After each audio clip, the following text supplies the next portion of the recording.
AI.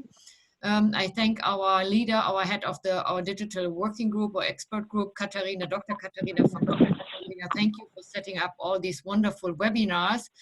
But even more than to thank you is to thank all the panelists, the participants that joined the meeting and that share their views and share their expertise with us.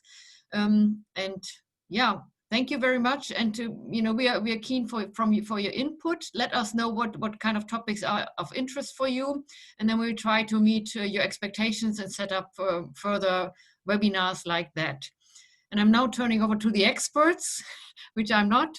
And you say some housekeeping rules, Katharina, and then I will be listening and learning. Thank you very much and have a very great webinar. I'll see you at the end. Thank you very much, Ilka, for this very kind introduction. And I'm very pleased to welcome really an awesome group of speakers today. The structure of the webinar is the following. We start with a presentation, followed by a discussion. And I really encourage you participants, to write your questions in the chat. They will be answered during the webinar. If you are receiving too many questions, they will be answered later. And also the whole webinar will be recorded and will be later available at our YouTube channel at the just look after BCCG, and then you will find the YouTube channel. So I'm the first speaker. I will talk about human decision making. Oops, does it work here? Fine. So how does human decision making processes do work, and how can we find solutions on the challenges humans do have with decision making? And AI can be really here a very useful tool to make us strong where we are weak. So people's decision making can be improved with applications of methods addressing individual behavior, optimization of processes within organizations and teams and business units, support of these methods and processes with software solution. So I'm talking here specifically about decisioning, supporting solutions, and really support of the factual level with AI solutions. How did we start it? We started with academic research financed by the European Commission. There we have done lots of half-blind tests and experiments of real business problems to analyze, to understand the strengths and weaknesses of human decision-making when it comes to digital solutions and AI. And out of this research, the digital trust analytics developed, well, more or less by accident. So this is a story. During this time of crisis, we have been able to see a lot of really interesting human behavior when it comes to shopping decisions, for instance. In Western Germany, we have observed that the people were very busy buying toilet paper. In Eastern Germany, the people were more busy buying disinfection supplies. And we're also very busy in observing each other. So why? Well, the answer is pretty clear. Toilet paper gives us a lot of control. It's a huge package. You don't have to invest that much money in it. And in times of insecurity we are in right now, it was really giving, during the first weeks, the people kind of security, understanding of having control of their life. In Eastern Germany, the people were busy buying disinfection supplies. Well, this is very much based in the cultural learning process of the DDR. It was a communist country, and where the element of being clean, don't get in touch with something which is kind of dirty, not politically correct, was very prominent. And also, it's also a result of cultural learning. The some people were very busy in observing each other, if they were following the social distancing rules. And so this is very much based in human behavior, based in the cultural learning processes. And also a lot of other things we have analyzed during this time, and also still are busy on doing it, not going that much deeper here. That gives an idea of how we make decisions. We have received a lot of critical signals during this time of crisis. So what are signals? These are words, these are information, what we hear, what we see, what we read, right? These signals are being perceived by our senses. We not only have 5 or 6, as you probably assume. We have about 14. Some biologists are saying we have 18, for instance, the sense of being in a room or being outside, the sense of time. And these information are being processed to filter databases. The most important filter databases are our steam brain, our biography, the current situation we are in, our individual psychogram, our DNA, the life, and emotions. Emotions by itself, what are emotions? Emotions are kind of management summaries. I will come back later on. And then it comes to the conscious, unconscious decision-making process. What is our brain doing when we are trying to make decision, unconsciously or consciously? 80% of our decisions are unconsciously made. First of all, our brain prioritizes. So what is important was not that much important. It reduces complexity. By the way, the computing power of our prefrontal cortex is the cognitive part of our brain. The computing power is pretty low, it's just 8 bytes. So don't be that much frustrated about yourself. And next, what we are doing is compensation of information deficits. And then we are doing a risk chances evaluation. Each decision is a risk chances evaluation. So what are the chances of getting a good result? What are the risks here? And then we are making a decision and execute them, right? These days, and in general, the whole process is influenced by a lot of noise. So for instance, the intensity and frequency of a signal. Right now, we are receiving a lot of signals regarding COVID. It's overlaying all other signals, consciously and unconsciously. Then the next noise is the ability of our senses, so our ability to hear, to read, and then our filter databases. Here, the noise is preconditioning. How much are we preconditioned by experiences we have made or in the situation we are in, our mental characteristics, and very much importantly, the level of education. And then when it comes to decision-making, the individual cognitive computing power, the experimental neuroplasticity, sorry, there's a typo. Then we have the 186 biases, which are often overused when it comes to AI. We shall look also at the other noises, which are mostly more influencing decision-making. And the life framework we are living in. So these are the noises which are influencing our decision-making processes. Anxiety here is a very, very important emotion. The amygdala immediately reacts when we have fear. For instance, when we do see a snake, the amygdala enables us immediately to leave the room where the snake is, for instance, while the hippocampus, it's the blue thing here, is still busy in analyzing the shape, the color, the size. We have already reacted. So what does it mean for when it comes to digital solutions or AI solution? It's very important to reduce the fear a new solution can produce, especially in times of crisis. If you would measure the cortisol level, the stress hormone, one of our stress hormones we do have, we would identify that the level is very, very high compared to the time before COVID. We are very stressed these days. We have to take it into our consideration.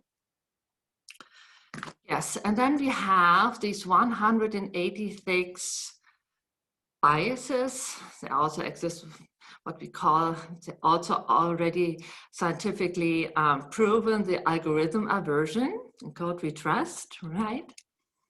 So we do have the first tendency to trust code, to accept it. The bias, which is active here is a cognitive dissonance. Okay, it will be all right. It's safe to use. But as soon as we know, or when we experience, even worse, that an algorithm can make a mistake, we totally overreact. We totally overreact and move immediately to our own decision-making, which is far, far more worthier than the one of the machine. Numbers. Daniel Kahneman, who received the Nobel Prize for Economy, to quote him, said human decision-making is predictable, irrational. He is the expert when it comes to analyzing human rational choice theories. And for instance, he has analyzed sentences of judges. Cohen's kappa is the statistical unit which is being used to measure the continuity of court decisions. So CK1 means perfect continuity, and CK0 means the same continuity can be achieved by random value. So the average value of a court decision is CK 0.69 based on the Virginia study. So that means in 30% of the cases, the court decision is based on random value. When we look at underwriting decisions in insurance industry, 56% of the decisions achieve the value of CK1, so random. The human decision-making can be highly random. What are the reasons for it? Or why can it be random? Well, human decision-making is very much influenced based on basal factors like room temperature, the day, the time, the day of the week, the level of your blood sugar. So these factors are mostly influencing your decision making. So when you do have to make a very, very important decision, make it on Monday, Tuesday, or Wednesday, pretty shortly after breakfast. Then the chances are very, very high that you will make a good decision. So what can be done to improve our decision making? First of all, be cognitively aware of all the noise in your judgment. Then adjust the most important basal factors. So have eaten enough, have slept enough, have a comfortable room temperature, etc. Third point, when it comes to digital, don't follow your intuition. What's intuition? Intuition is just unconscious pattern recognition. So the chance that your intuition is wrong is very, very high because we have no information stored in our steam brain when it comes to digital. Fourth, use decision support methods and tools for yourself, your team, your business unit, your organization to overcome the cyclic analysis of paralysis and risk uncertainty paralysis. Everyone who's working in a huge corporation really knows what I'm talking about here. This is the reason why they are really working very, very hard to make decisions. Fifth, use great algorithms based on great data sets. Sixth, enable the machine to interact with you, the user, your team, and to enable it to create trustworthiness. to allow yourself and your team to accept the machine. Fifth, seek out for good advice. Who is a good advisor? It's a person who likes you and really doesn't care about your feelings. When it comes to trustworthiness, yeah, this is a normal process. When it comes to ML, machine learning, AI development, you have training data, you have the machine learning process, you have the learn function, the decision support, and here you do have the user with the task, right? Normally, the user doesn't know, why did you do that? Why not something else? So there's a lot of unclarity. The XAI is based on training data, has a new machine learning process, so a better one, has an explainable model, has an explainable interface, really provides sensory experiences more than the visual one, that provides physical controllability. That's very, very much important. We are humans. We love controllability. We love, we love to control, because that gives us a feeling to be alive, to be important. Everyone would like to be important. And the system do provide the user the information. I understand why, I understand why not. I know when you succeed, I know when you fail, I know when you err. So this is trustworthy AI, and it really can be produced, and a lot of teams are working on these issues. When it comes to creating a trusted digital product based on AI, so you already do have trustworthy AI. There are a lot of building blocks really you should implement into the digital product. First of all, cybersecurity and the GDPR. These are the licenses to make business. Privacy, and make the privacy tangible. By the way, I used here the method of Maslow, the pyramid of needs. So this here is the baseline, right? Controllability, transparency of the system, reliability, accountability. All these things can be easily implemented in an AI solution. Then comes the next level, benefits. Then later we'll talk a lot about benefits, and so I will keep the time. I will leave this point to then later. So, and then it is possible to create trusted products. Trust can be achieved, it can be built, and it's highly fragile. So you really do have to care about every day to keep, to create trust in your product, in your services. It is one of our most important emotions. As such, it is a management summary and enables us to make decisions and really to execute them. And this is the reason why it is so important. So I hopefully kept the time, and we'll hand over to Fabian Behringer. He's the CEO and founder of eBot7, a really fabulous chatbot who is using AI in client service processes. Fabian. Yes, thank you very much. Very happy to be here. Thanks for the invitation. I'm quickly going to share my screen. Thanks for being here, and great to see so many people on this channel.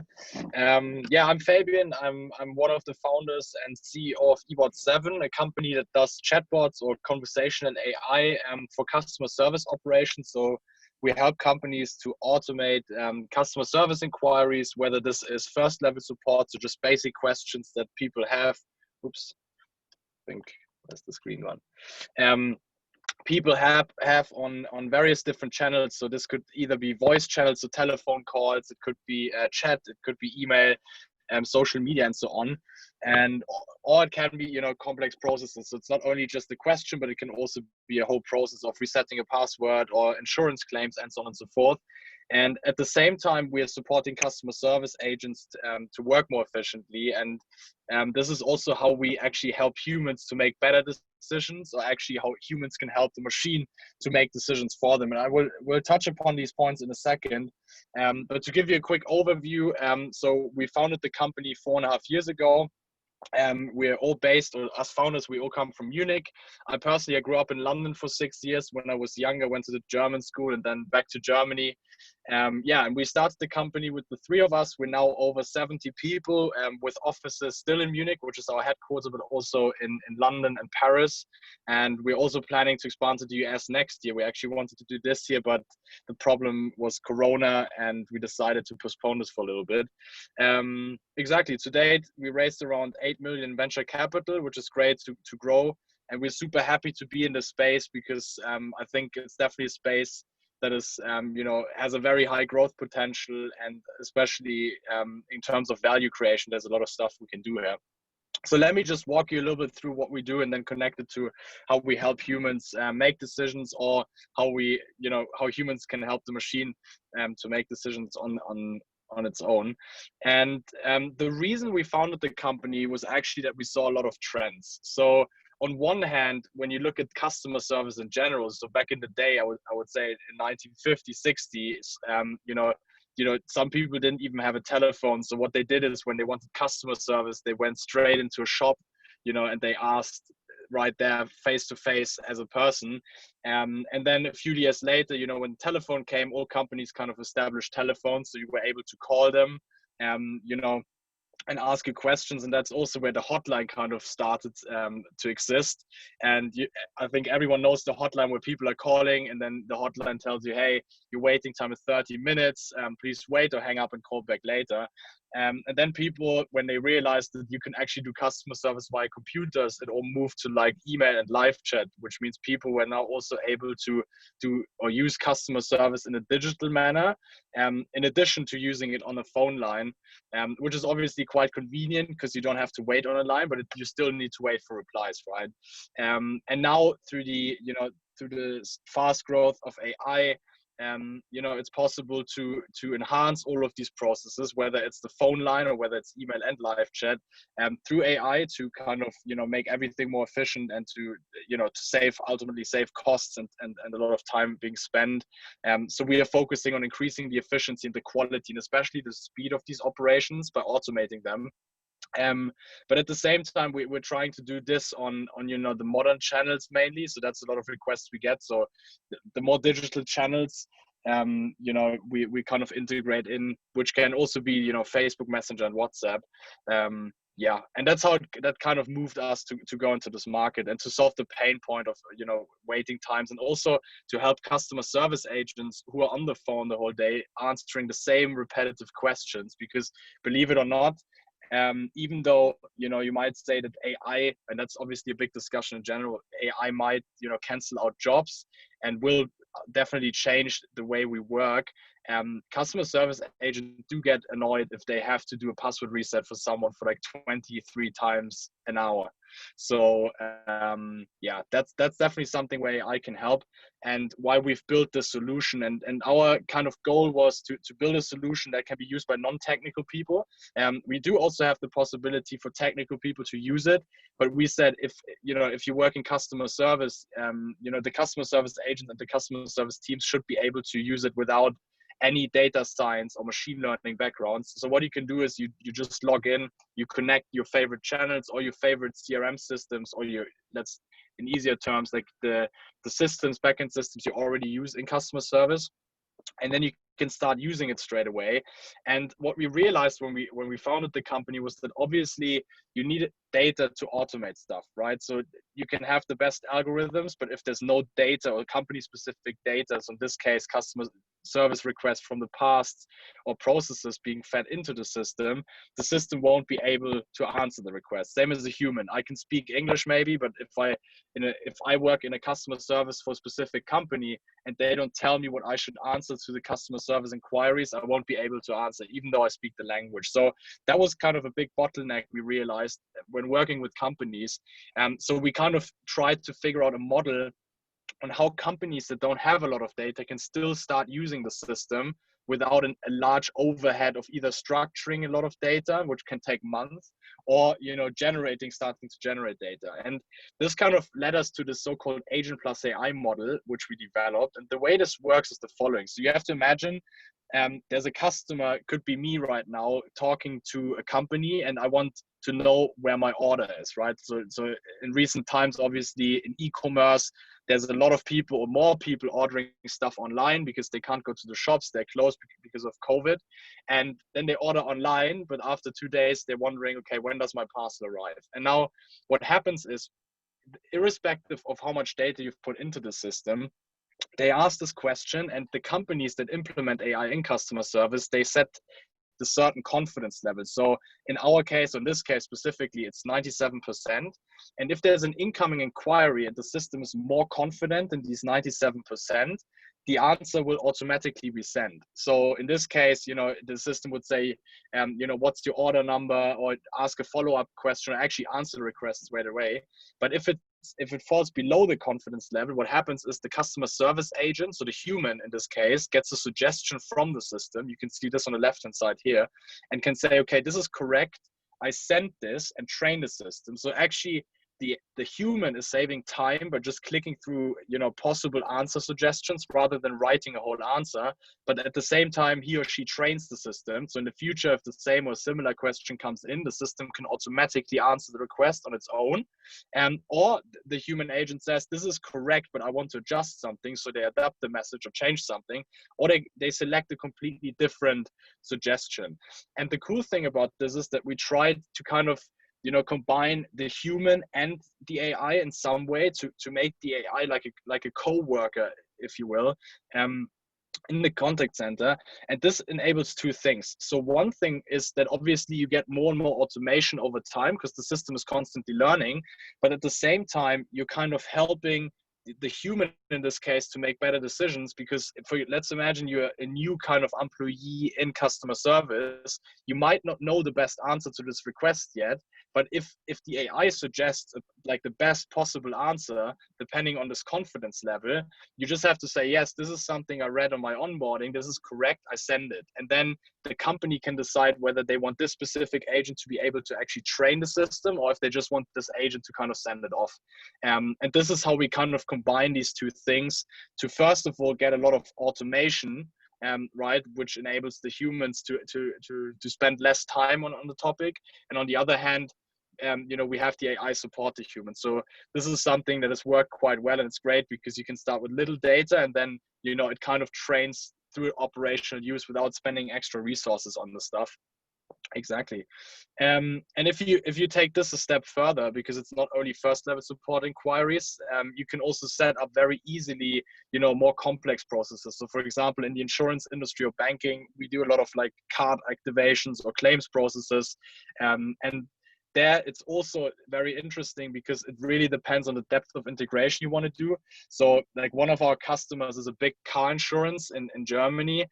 And what they do is when let's say on a bad day someone crashes their car into a tree or something, then obviously they would call the insurance company and be like, hey, I want to make a claim, my car's broken, what can I do? And what we can do here is the following. Depending on the channel, we can say, okay, instead of now being on a hotline and talking about this a lot, you can actually jump in on WhatsApp or something. You send us you send us a screenshot of the problem, and then if we integrate, for example, image recognition, so like an AI that understands what an image is, the customer doesn't have to write much apart from like identifying himself.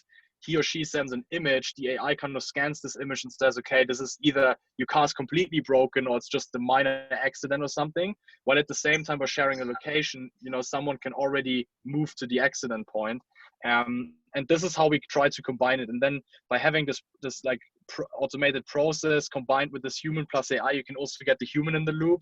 And this is how we try to kind of automate and enhance this whole customer service with the AI technology that's available to us right now. And the idea is to obviously save costs, reduce the average handling time of agents, but at the same time you're able to kind of increase conversions, because if your customer service is is good or even better than it was a year ago. Like people or customers are, they're coming back, they're buying more stuff. So that's also nice. And for the service team, it's also quite convenient. Exactly. And maybe to quickly speak about the AI in general. So the way we build it is we use kind of natural language processing, which is like, I would say, like the technology to use if you want to use, if you want to understand language. And we've built so-called convolutional or combined so-called convolutional LSTM neural networks, which are, machine and deep learning algorithms, which work specifically well on this type of topic. And we pre-trained them with a lot of data in different languages. So the system automatically out of the box understands, synonyms, languages, morphology, grammar, spelling mistakes, and so on and so forth. So as human understand a certain language, and all it now needs to answer these requests is obviously company specific data, because the question, I want to make a claim, could be the same for, insurance company A or B, but the answer, the process that follows is different. This can either be trained manually in the beginning, or it can be trained through this hybrid model. And that's quite cool because it's out of the box, so you don't need to work on anything as a company. You can use this, and then as a developer, if you want to connect backend systems and stuff like that, we're very developer flexible, so you can just put your developers on the console and they can connect their backend systems. They can connect Alexa if they want, if it's not already in our console as a plugin. Exactly. Yeah, that's our team, at least our founding team. So I've spoken about my colleagues before. So we've known each other for 18 years now. So it's great to be pushing a company together.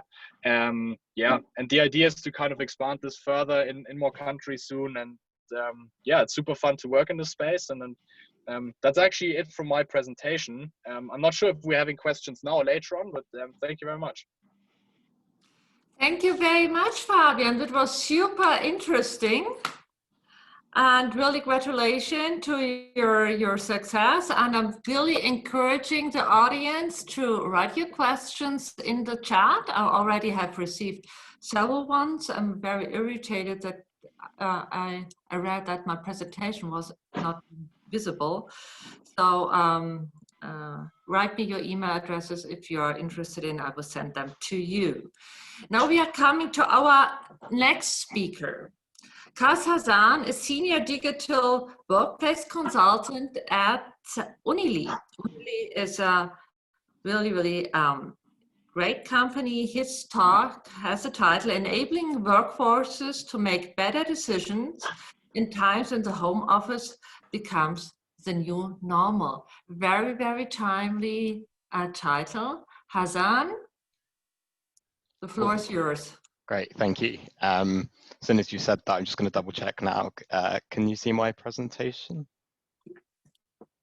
Great, perfect. Yeah, so as Katharina rightly said, so today I'm going to be speaking a little bit about human decision making, but specifically in the context of employees and ways in which we can use digital solutions to help them make better decisions. And I think, as Katharina said, this is timely because the way in which we've had to shift, especially being an informational knowledge worker myself, making that shift into working remotely pretty much all the time, there are loads of different things that we need to consider. And I think what we've seen in the past 6 months really is such an incredibly unique set of circumstances. And whilst we've all had our individual experiences adjusting to them, and I'm sure in all our separate companies we've had very different types of responses in different industries and things like that, but I think because of that, there have been very specific impacts that have often been lost in the conversation. And I personally believe that employee decision making is one of these, and I'll tell you a little bit why. So we at Unili, so we're an employee experience platform, software as a service, but we also do a lot of work in that employee engagement communication space. And we've been working really hard to compute and understand the findings of workplace studies since the pandemic. And we've seen like loads of different things come out really, but one thing is very clear from them, and is that the data is out, and the data is saying that we actually saw productivity gains, which is not necessarily what people expected. So this has really been what's been making the headlines. But here's my problem with those sorts of headlines is that the latest data is showing that these productivity gains have actually already peaked and leveled off, pretty much just as we've got used to the new normal. So in effect, the gains that we were seeing were more short-term spikes, fueled by employees reacting to uncertain times and perhaps novelty circumstances. But of course, novelty always wears off. But my second and bigger problem with that is that there seems to be a front-loaded focus on productivity, which from where I'm standing perhaps seems a bit too short-sighted. So productivity and an effective, sustainable decision-making in your workforce is not the same thing, and they're certainly not measured the same way. So whilst your employees might be objectively doing the right things well and efficiently, but are they innovating? Are they collaborating outside of their teams as much? Are their contributions and decisions having a holistic and positive impact on the wider organization? So I think based on that, what we're experiencing is really an unstable phenomena. So no matter how accurately or elaborately you can measure productivity and improve it even, I think the ultimate bottleneck in actually realizing sustainable productivity improvements, so making some of the great gains we've seen so far, and how do we make that more long-term? And I think really the bottleneck to achieving that will be behavior change in the employees. So I really hope today I can convince you that effective decision making should be like a top priority when having a conversation about really adjusting to this new era of remote working, and to get the true potential of your employees out really. And I'm going to do this as well through talking through some practical example from some of our clients, and hopefully you can take away some tips that will be just quick wins in terms of how we can improve employee decision making day to day. So I've spoke a little bit about my views and opinions based on that data, but here's some of that data that I think is key to draw attention to. So one I'm particularly keen to look at is this one, which says that 56% feel their opinions and ideas are heard less working remotely. But I want to be clear that this isn't just about the shift of knowledge workers to working remotely. Frontline blue-collar workers have always told us the challenges of making good decisions remotely. And, the literature's always been clear on this, and a lot of HR directors know this already. But more from a personal perspective, whenever I go to work with a new organization to understand their workplace challenges and their employee engagement challenges, the things I constantly hear is that it's the blue-collar workers where there are the most challenges. They're typically disconnected and disengaged, more resistant to change often, and sometimes unable to find the right information quickly and when they need it. And of course, all of this comes with a cost, and that cost has been building up. And I've hoped that the shift of knowledge workers to working remotely has actually shed more of a light on those concerns. So bearing in mind all of this then, so how can we then create an environment that facilitates decision making better? And what I mean by that is not just trying to replicate what we had in pre-COVID ways of working, but one which is perhaps molded to a new era of remote working, and one that finally is going to listen to the challenges that blue collar workers have always had, and then maybe even take it to the next level, so we can actually help our employees make holistic, smart, and strategic decisions even. So there's one quite simple way I think that we can resolve that, and that's really around having better centralized knowledge. And what I mean by that is that having good centralized knowledge is really about building a strong foundation of knowledge and making it mandated, clear, and readily available to everyone who needs it. So I know probably when I say this aloud, it just sounds like really simple stuff, but often, and I've seen it time and time again, getting the basics right, things like this, centralized knowledge, often requires the most work and cross-company collaboration. And I think there's a reason for that, which is that this bit of knowledge really has the biggest impact day to day on employees. So it's key we get this standard knowledge right.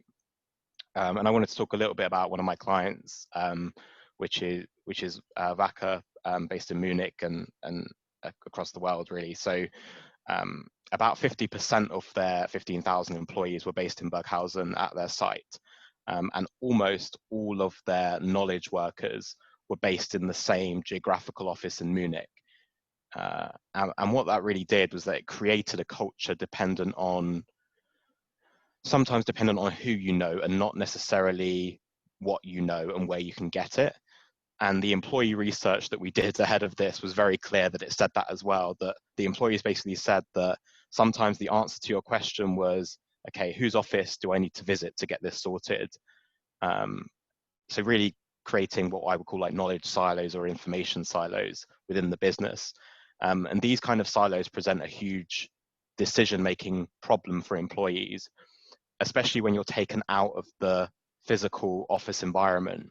So you no longer have your like buddy sitting next to you to say, can you quickly steer me in the right direction? You know, how do I fix this, or who solves this for me?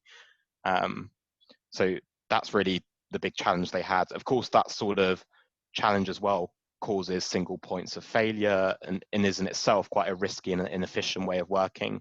So there are multiple challenges that Wacker had that we really wanted to resolve.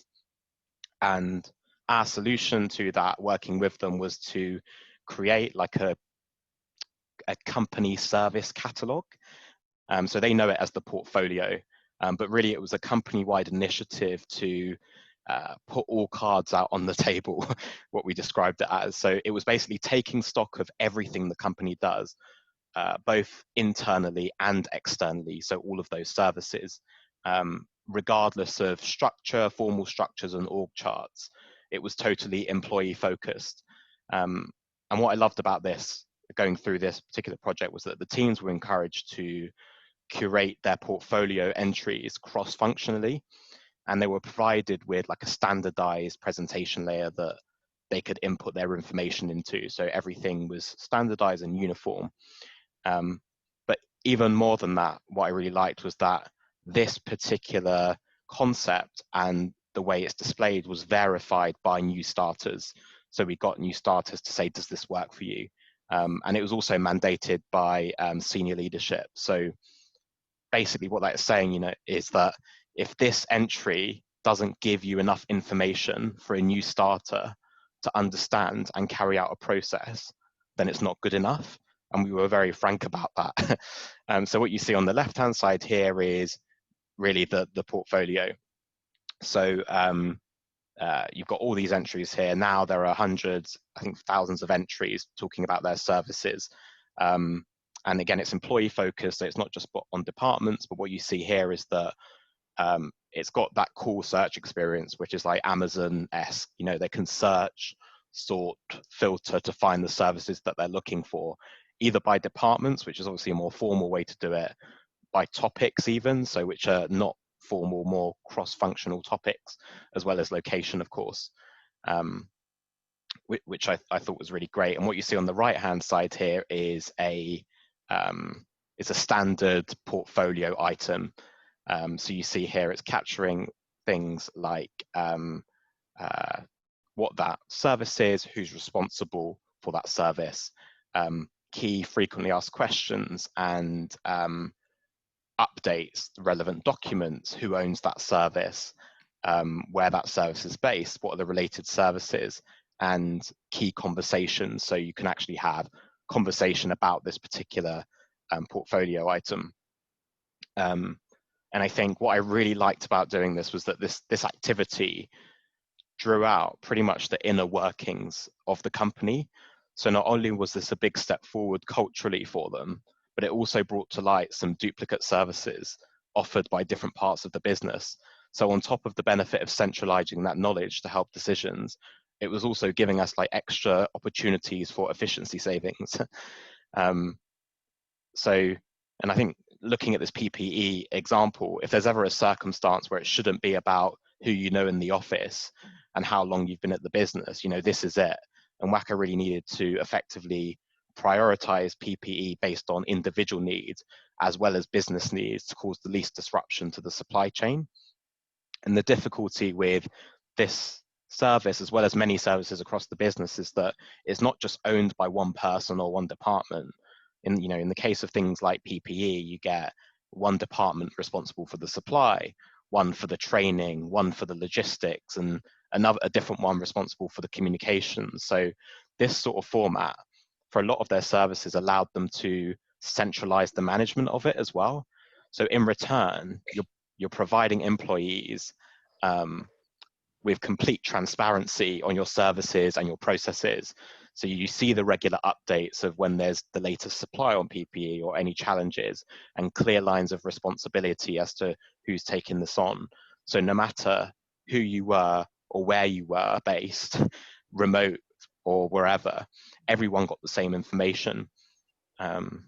Saas, Yeah. what's the time? Yes, that's fine. Yeah, we think it's okay. So that's fine. And then, yeah, so also that's really about centralizing knowledge, but also beyond that. If we've centralized knowledge, it takes out that confusion and back and forth on emails. But then, so what do you do with the decisions related to key actions? And I just wanted to show this quote really quickly, which says that the average desk worker toggles between 10 apps an hour, estimated to equate to up to 32 days of lost productivity a year. You know, so that's going from, you know, Outlook to Teams to the internet to Salesforce, and then all the way back again. So when you say that aloud, it's no surprise that that's an unproductive process. But I don't know about anybody else, but I always have that feeling where you get to the top of the stairs and then you forget why you were going upstairs. And I was doing this, I do this sometimes with my apps as well.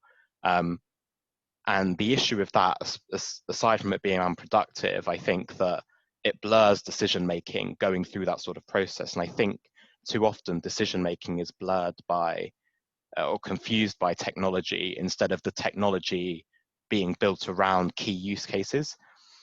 And this was a challenge Shell in particular had. And the way in which they resolved this was to really centralize notifications, alerts, task management. And they kind of said up front, okay, we need our remote employees, you know, they need to know what needs to happen every day and what the most important tasks are doing. And I think also in a new era where we're starting to have to onboard employees completely remotely, you know, you can have everything in one centralized task list. So training, new policies, people they need to meet. And they really quantified the benefit of that. So there are loads of statistics. We have a separate report on Shell's ROI if anyone wants to see that. And penultimately, so we've spoken a bit about their knowledge and the information and how that's key to decision making. But one thing that sometimes gets overlooked is what about the experience, like the workplace experience. So British Airways had an overriding aim of, you know, they're predominantly blue collar workers, cabin crew. So what they wanted to do is have like a mobile first digital workplace. And I know I'm a bit short on time, so I won't say too much about this, but it probably goes without saying that what you see here is a level of professionalism and finesse that really makes the difference. You know, you've got clear visual mobile friendly design. It takes a seat, a comfortable seat at the table on the device to really clearly provide actions and decisions. And also push notifications. So I personally organize a lot of my life around these push notifications. So if you want to show... You're running out of time. Okay, cool. So I'll finish off lastly then by basically saying that the next stage of that is, okay, we said that blue collar workers have always had challenges, but what we've seen from BA is how you can reconnect them by bringing them back into the conversation and pretty much taking the conversation to them with mobile. But how do you then create tangible actions and provide something like tangible actions positively further that improves the company? And I think ways that you can do this is through ideation. So you're not having water cooler conversations. So how do you get key positive outcomes into the business. And ideation platforms is a great way that I've seen some clients do this, linked to business outcomes. So allowing all your employees to provide key ideas, actionable ideas and decisions, accessible to leadership. Thanks. Thank you very much, Kaz. Apologies, I run over time a little bit, but Oh, that was only a little bit. Happily. So, next speaker, Dan Gipple. He will focusing on really how we can motivate humans to use more public transportation, and he's focusing on how we can use gamification really to motivate the user to make the decision to a more climate-friendly transportation. Dan, yeah, you're interested. We can't wait. Here we are. Hi, Katharina. Hi, everybody. Thank you very much. And I've enjoyed the two presentations very much so far. I hope everybody can see my slides. Can I check that? Can someone just say, are my slides? Okay, I see a thumbs up. Good. Okay. So I'm the founder of a company called Better Points. And we describe ourselves, we're basically in the business of changing behavior. But it's changing behavior for positive reasons and for good. And basically over the last 6 or 7 years, we've built a very sophisticated software as a service platform that motivates and tracks and rewards positive behavior in the area of health, but also in the area of mobility, transport, the environment, as well as sustainability.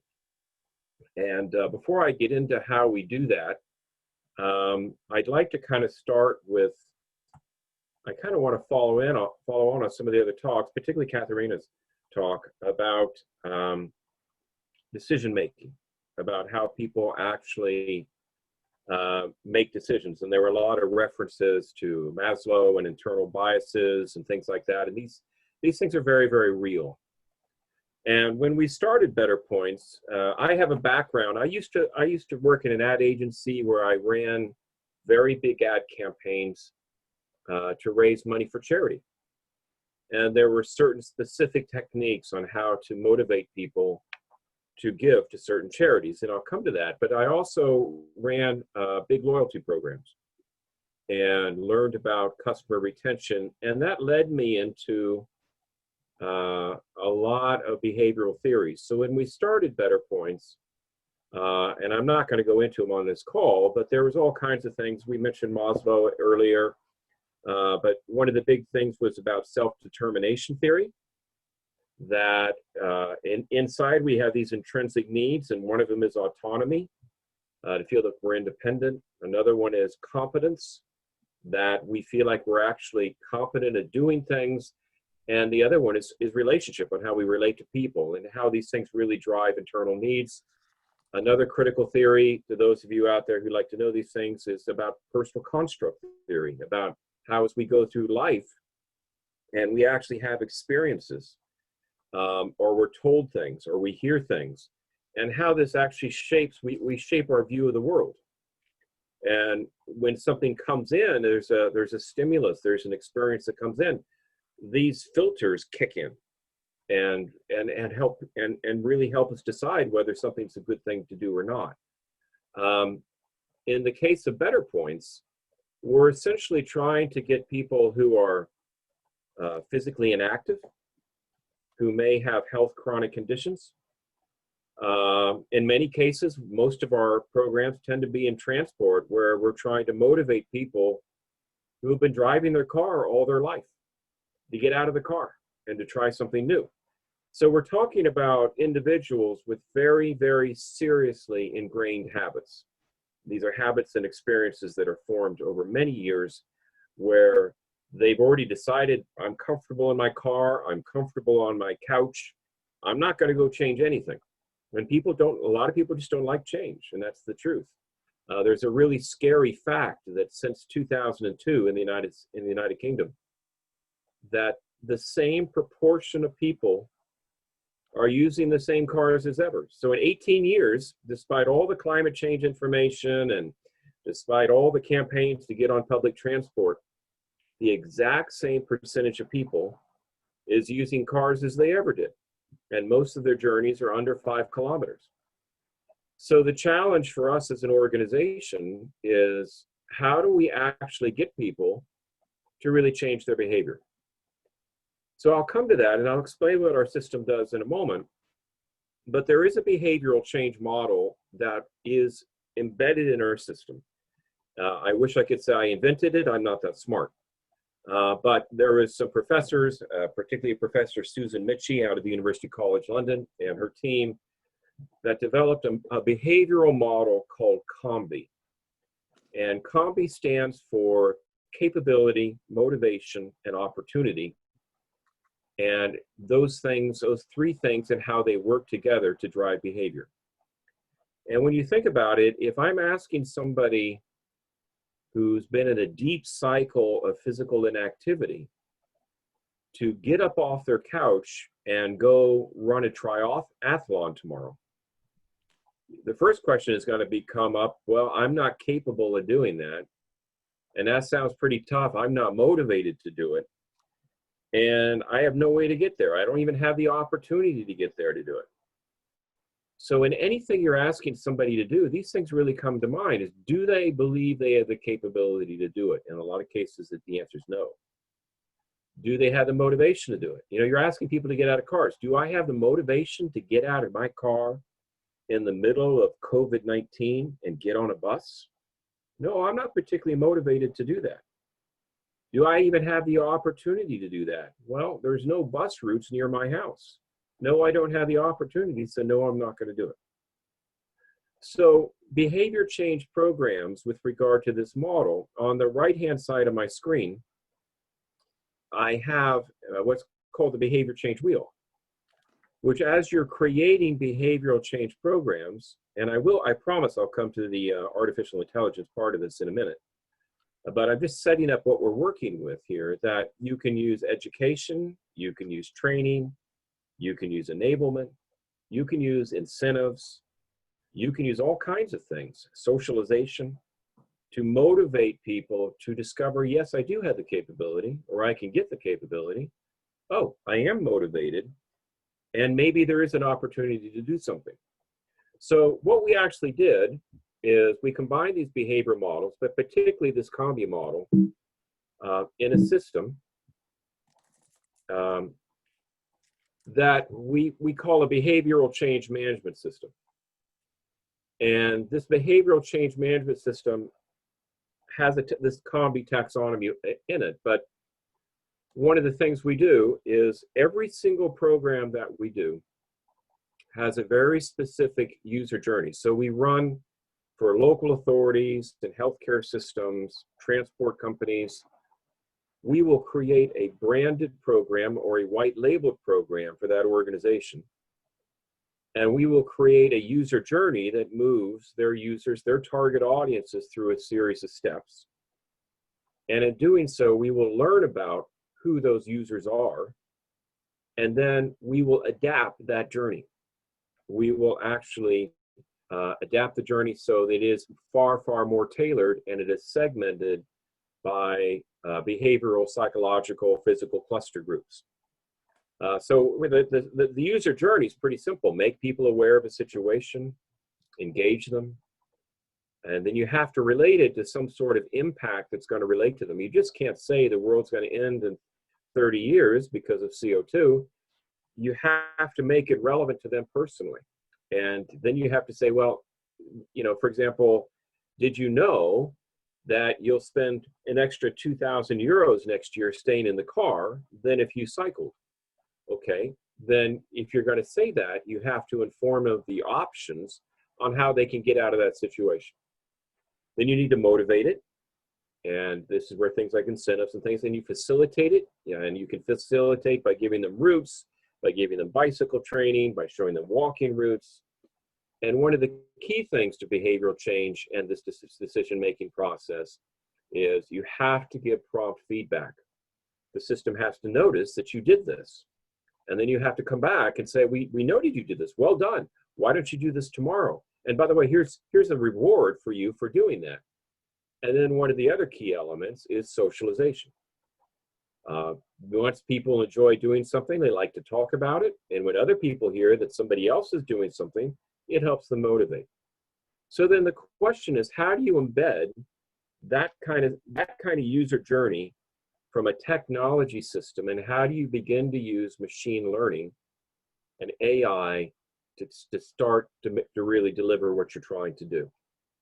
So the Better Point system, and there's a lot of technology I could show you and a lot of feature functions. I'm not going to do that right now. What we do is it is an app-based system.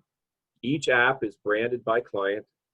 And we can, like, for example, if we did a program today in Berlin, we could run one for the city of Berlin, but it could be segmented by suburb, it could be segmented by company, it could be segmented by type of transport. You could create sub-programs by just bicycle riders. So, it's very, very flexible. But the first thing we do for any program that we set up is we have to baseline the users. And we do that by two ways. When they sign up, we ask them a series of questions. It can be a simple 4 or 5 questions in the app, or we can drive them to a survey. And then we combine that with GPS tracking, which actually we have activity options built into any program. So those activity options could be just being able to discern whether they're driving their car, whether they're car sharing, whether they're riding a cycle, whether they're walking, whether they're doing physical exercise, whether they're attending an event. So there's a mix of options that are relevant to that audience, and we track that using GPS, and we have proprietary algorithms that discern what people are doing. Once we're able to baseline, we know what people are doing, we then start messaging.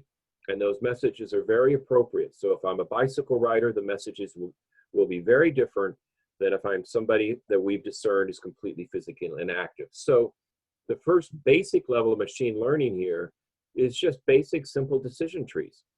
If a user tells us this information, they provide this message. The activities change. The content changes. So things adapt according to the most basic, simple, boring machine learning exercise you could do. Then once you get from there, then we start doing things like gamification. So gamification is where we actually will apply what we call gamification loops, where we're asking people to complete one series of exercise or do one series of travel mode, and then they get into something else. For an extra bonus, try this. Join in your departmental team. Go over here and attend this event. So gamification is a big part of it, and we link this with incentives. So just earning better points, prize draws, virtual behavioral medals. So there's a wide range of incentives in there. And then we have rewards catalog, and it can be a gift voucher, it can be bus tickets, it can be getting a 2-for-1 coffee at the coffee shop in your corporate park. All of that comes to play, and the user can see everything we're tracking. So the user gets a map of everything we've seen them do. It appears in their timeline. And then we gather the wealth of data, and there's data dashboards where we do behavioral analysis, but what we're clearly driving towards is predictive analysis. So everything we want to do from an ML AI standpoint is to get to the point that once we baseline, once we segment, once we start adjusting that user journey, we can get really ahead of the curve by really using predictive analysis far, far better on an ongoing basis to automatically shape the messaging, the gamification, the rewards on a regular basis. Okay, so we've been doing this for a while. This is an example gamified program that we ran during 2017 and 2018 for only 6 weeks each time, but this was the Bella Mossa program, which stands for good job, but there's kind of a dual meaning in Italian, beautiful move, good job. And this was done with the mobility agency in Bologna. And what we did was we actually promoted with the city. We had cinema ads, big events in the streets, banners. We signed up 85 commercial partners, and the majority of those were merchants who were prepared to accept our points in the shop instantly. So at the till, people could walk in and redeem points as they did it. And over the 2 years, we had 21,000 users who generated over 2 million sustainable activities, and we mitigated 1.4 million tons of CO2. And then we had all the travel mode data. And this was the first time we really deployed gamification loops. So at the basic level, the user would come in, they would download the app, and you can see the screen here, and you'll see the 4 boxes of the apps. But the first basic thing, there's about 6 different things. They can ride a bike, they can go into a merchant, they can walk, they can take a tram, and then they can see the users were tracking them.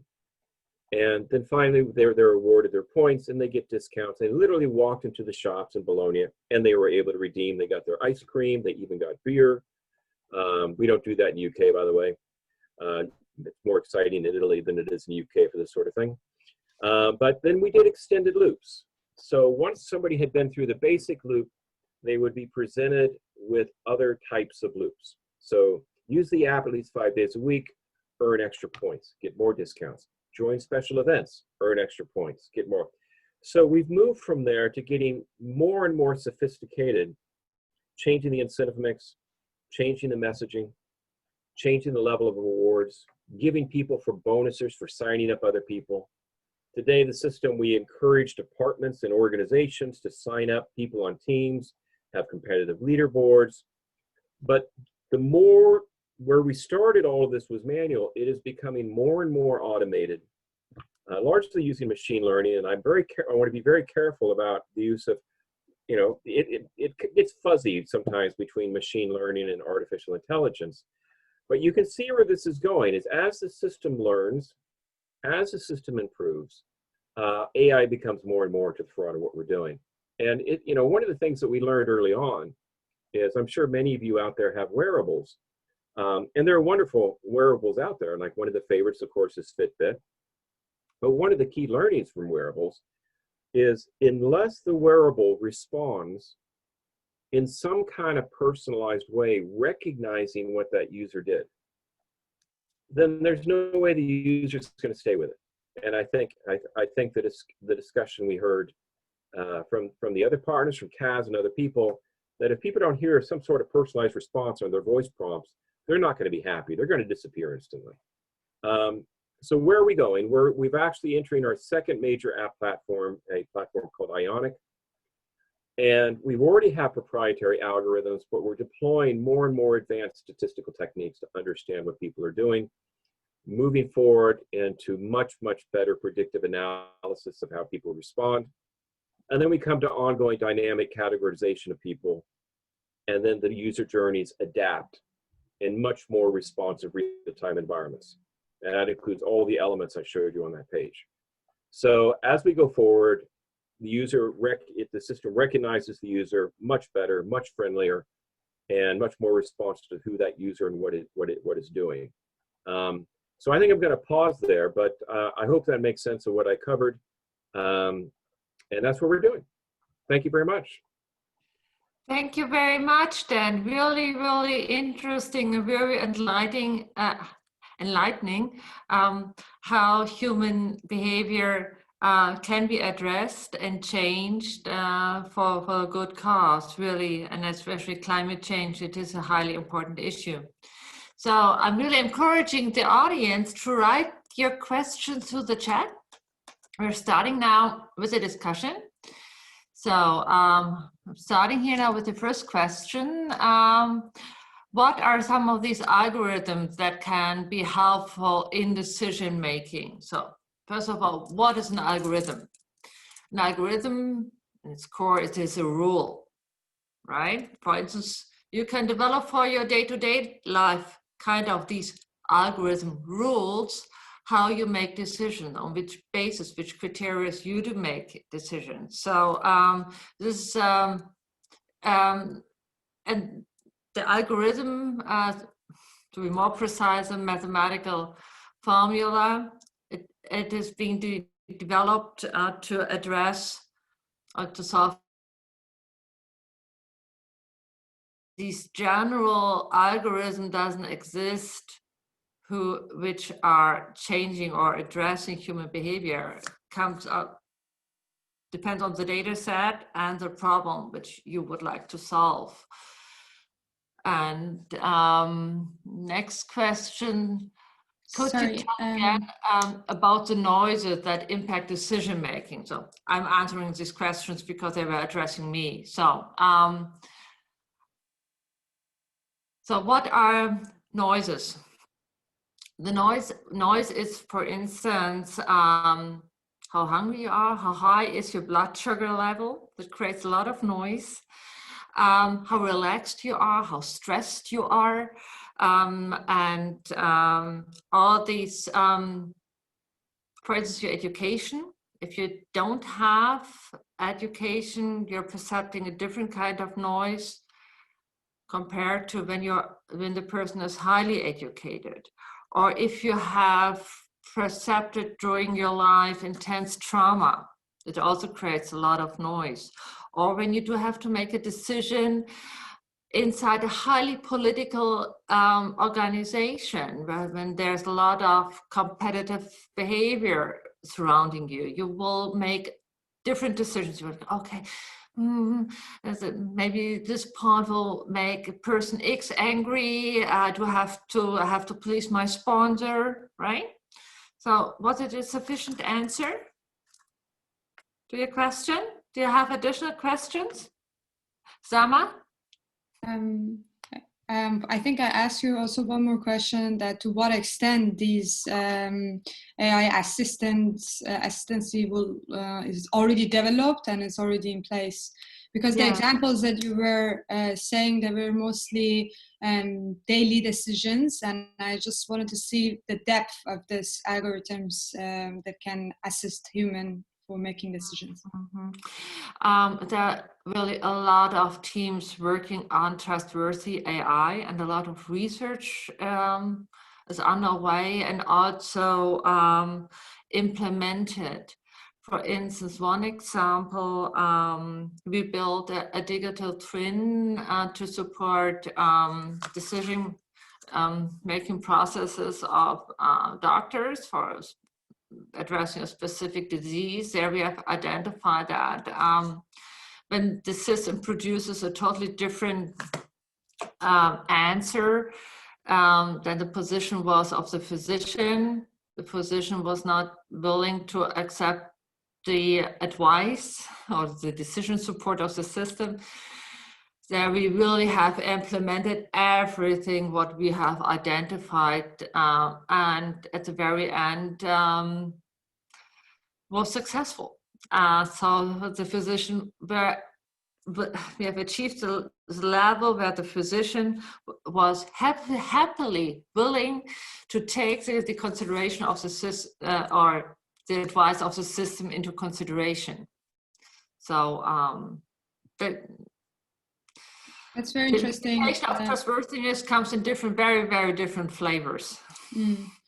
And could you also maybe touch some topics about the ethics that are in place for this trustworthy AIs? Like that's what I asked, the depth of the applications of these technologies. Like, to what extent can they assist people? Is it going to be major decisions in our lives? And if yes, then what are the ethical frameworks around this technology?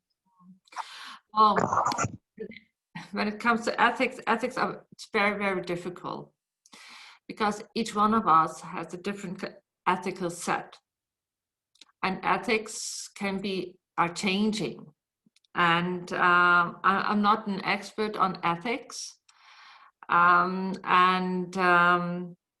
but codified ethical principles should really be already a part of when you're creating the right data set and creating the algorithms, and always questioning the results of the machine, and figuring out if the results do meet your ethical principles. And so far, really good AI machines are able to make more ethical, correct decisions than human beings are able to do. And So let's turn to the next question. Let's see.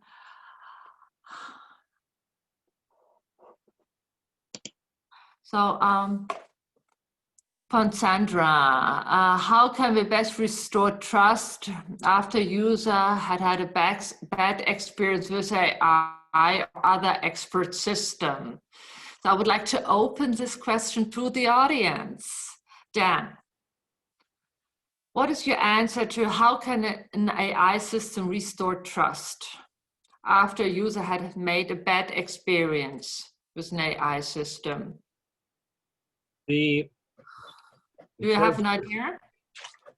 Well, in terms of, forgive me for a second. I actually had a noisy printer go off out of the blue, which confused me. But so with regard to restoring trust, we have users that every day trust us to track their personal activity, where they go, what they're doing. During COVID, we had activities where people told us what was going on in their home, told us about their interactions. They share their user stories.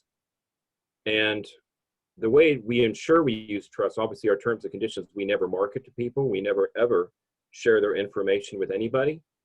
All their data is held anonymously. And the key thing we have to do is if they ask for something, we have to immediately respond. So oftentimes people ask for a certain reward. We might be out of stock. If we do not give them that reward quickly, we will actually lose that trust. And so there's things that from a technical, most of our technical support is user support is technical.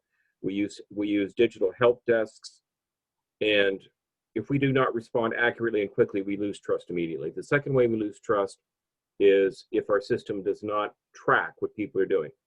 If somebody goes for a walk and the system doesn't reflect that walk, we immediately hear about it. So we just the system has to live up to exactly what people are asking about. If it doesn't, you will lose the trust immediately. Thank you very much, Dan.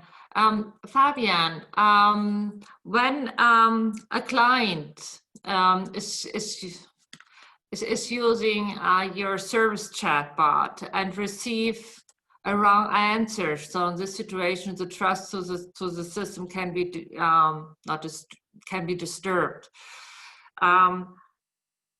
How can you regenerate trust?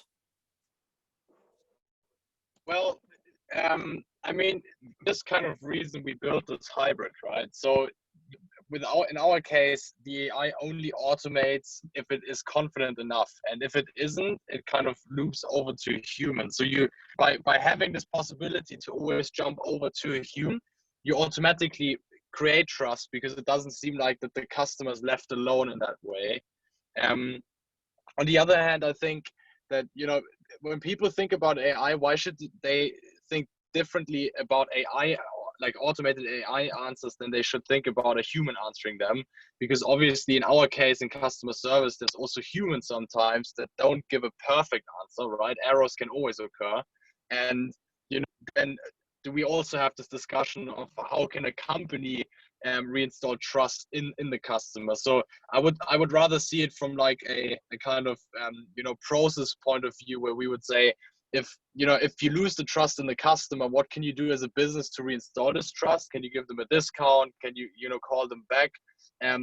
If you have the data that you lost trust because something didn't work. So we always try to combine this in like this whole customer service operation, see it from a business perspective, in order to avoid this problem of, you know, having people say we lost the trust in AI and so on. But by having a human in the loop, I think we're able to manage this in quite a good way.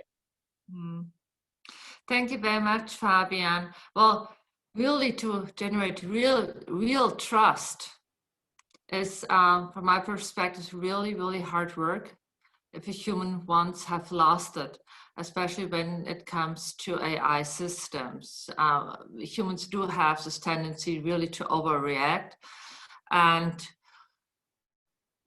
one thing what we can really help is be super transparent be also transparent about the weaknesses of your system communicated to the client, and that you're really working hard to eliminating and to reduce the weaknesses, and that the system is learning.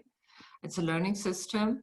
And yeah, this is creating transparency. It's a first step on this long road to recreate real trust. Next question. From Sandra, how do you know whenever AI or human expert is better during joint decision making? That's also, again, a very, very difficult question, because it really depends on the use case.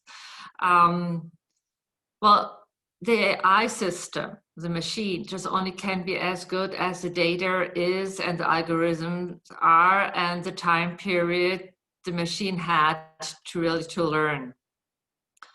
And it's very, very hard to answer. It really depends on the use case. But in general speaking, machines are better in making decisions when it comes to a huge amount of data human brain is not able to process. Well, we just only have 8 bytes in our prefrontal cortex computing power. The machine is better when it comes to regular decision making, things which are coming, which can be repeated a lot of times. The human is better when assumptions are being requested. Dan, do you have something to add? I do think the human is better, obviously, in some assumptions Okay. on a regular basis. I think it's hard to beat that. You're never gonna get past that kind of thing overall. And the trick is how you actually, from a machine standpoint, from a system standpoint, as much as possible, try to replicate that. And I think we've got a long, long way to go before we're going to get past that. Okay. Different perspective. Fabian? Who's better, the machine or the human? So I would also argue the human, because, you know, at the moment, like, I think they still have way more cognitive power still than an AI. But from a business perspective, we look at processes, right? I mean, if there's when you use AI, at least in our field, you obviously need to standardize, right? So let's say there's the same question coming in, but there's 5 different people answering it. So it could be that one makes the perfect decision and perfect answer, the other 4 make a good one, but not the perfect one. And in this case, if you then train the best possible decision to the system, and you can standardize this because it's a standardizable process or answer, I think in this case, probably the AI would better answer, like automation, than, you know, the 4 other humans. So it really depends on the scenario and the use case. But in general, if you think of all kind of decisions, I think it's still the humans. But in very specific fields, it can be the AI based on the data. And, you know, you can also see this in some accounting stuff where AI prediction on some models is actually way more accurate than humans could be. So it really depends on the case, I think. Well, but other point of view, the pathologist, for instance, needs 15 years of training to read precisely X-rays, right? A machine with enough data achieves the same ability with the same accuracy just only in a few hours.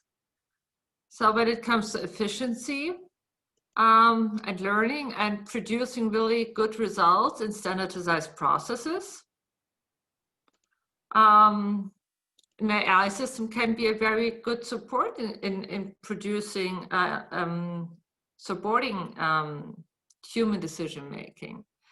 Kaz, what's your position? Yeah, I think I tend to agree that it's obviously going to depend on the use case.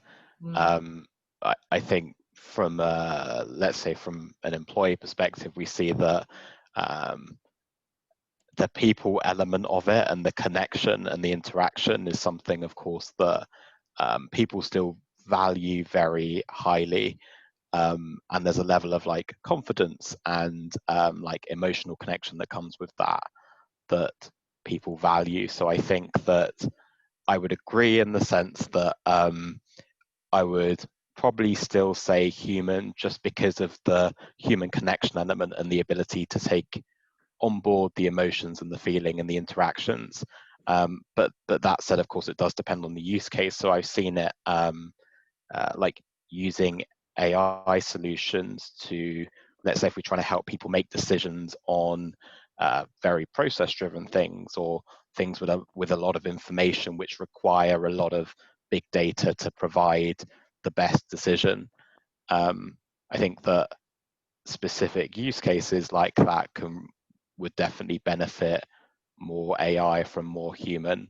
But I definitely would agree that from a people perspective, because of the connection and the interaction, that I'd probably still edge humans ahead.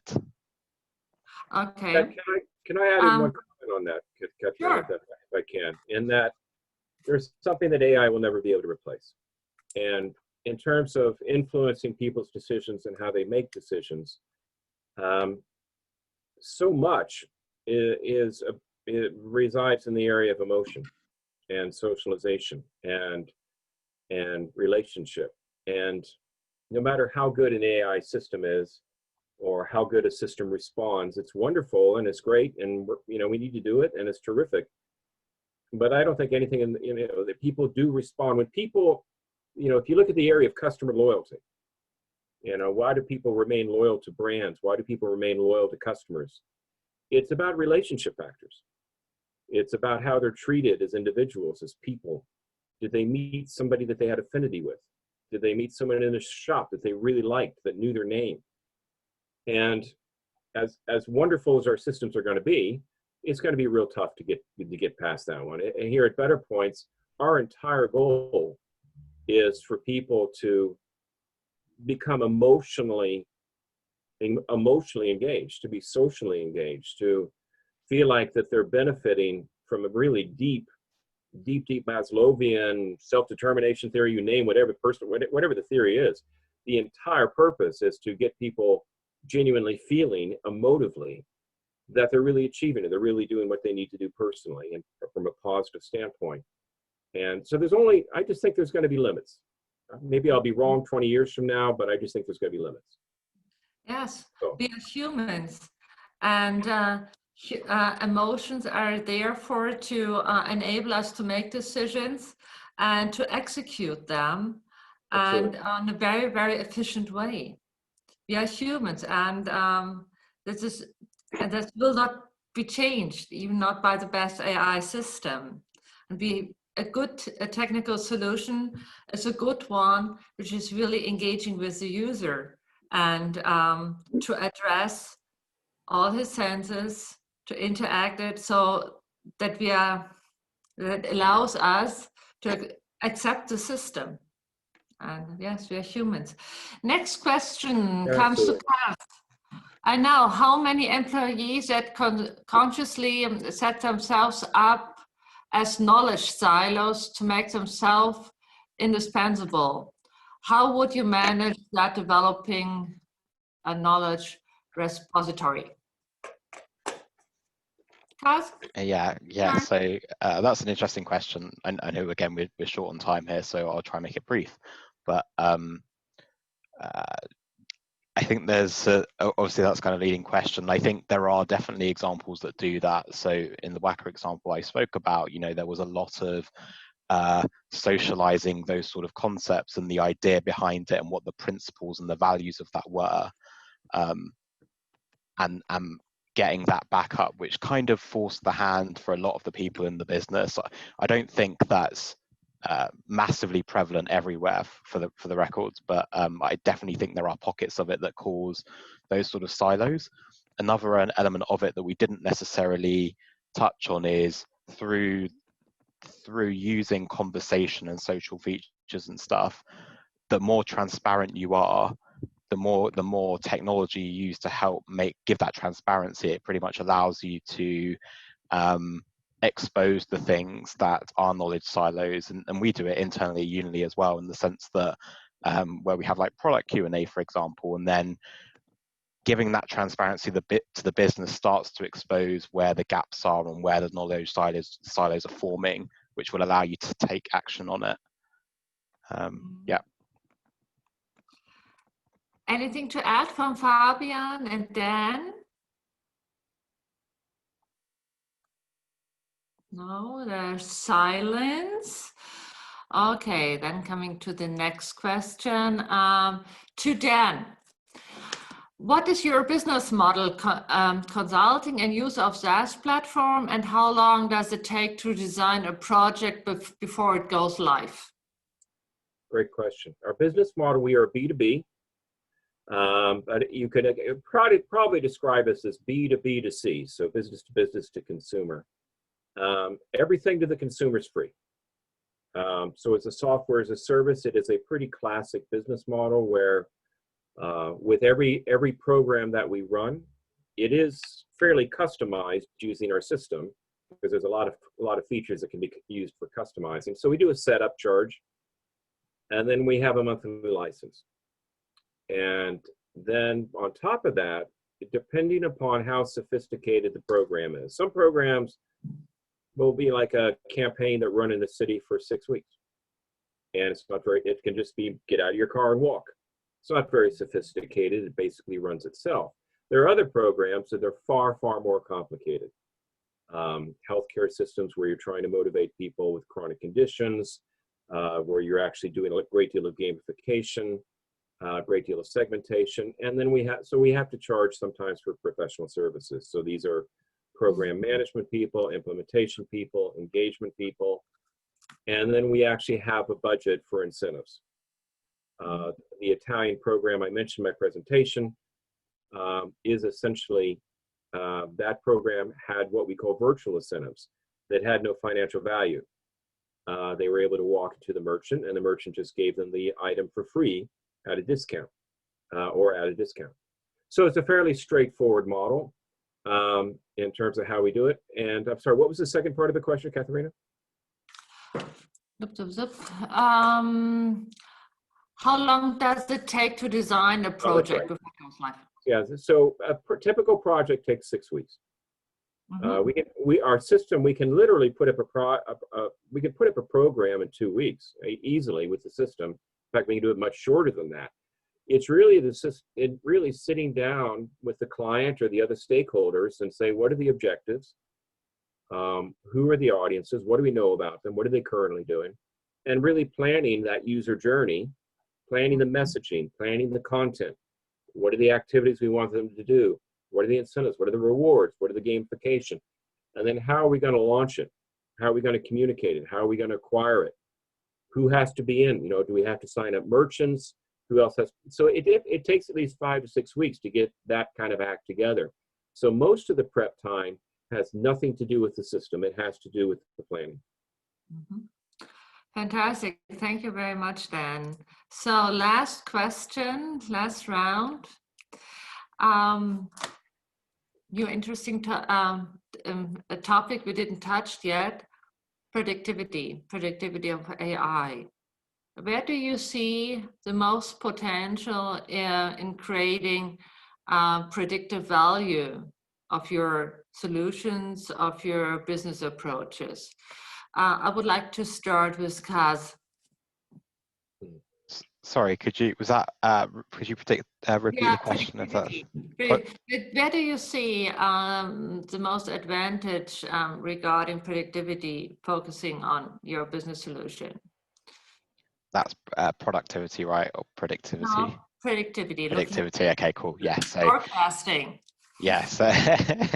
Yeah. So in terms of productivity, so if we're looking from an employee perspective, and coming back to AI as well, which we didn't really touch on in terms of this sort of context, we can really, where I've seen huge value add to be is kind of predicted content, related content, or really, but so yeah, basically understanding, using the knowledge of what users are looking at, what they're searching for, building up a profile of them, and then giving them more content based on that.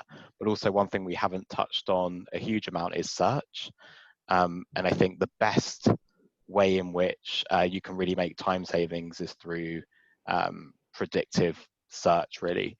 I personally, whenever I go to a website like Amazon or anything, I rarely try and understand the structure of, the formal structure of the site and where sits where. The first thing I probably go to is the search bar. So if you get search wrong, there's a lot of time to be lost. So I think having great predictive search and using data and AI to provide people and users with the best search experience, that's where really time savings and productivity and efficiency savings can really come from. Okay, thank you very much. Fabian, I could assume that your service chatbot will really generate a lot of data that pretty soon you're able to predict when and from which kind of user groups questions will arise. Or am I wrong? So our case use the prediction rather on the topics. So imagine, for example, an e-commerce shop, if there's a recurring customer, we could, if we connect it to like the ERP systems, we can predict what type of like offers he might be interested in. And then the system, when he's asking like, hey, I want these type of shoes or something, we can already send him stuff before he asked, right? Inside a chat based on the context that's been asked in the conversation. And the same counts for like these search bars, which we just touched upon, where we have this AI service product, which means if someone is asking a question after the login, we know what this type of or who this type of customer is, and then the system can already give recommendations of what the question could be, even if the customer just types "I want to." And that's how we leverage the data we generate in these customer operations to then predict a product recommendation to the customer or to predict the question he or she have, and how we are using it at the moment. Mm-hmm. Thank you very much.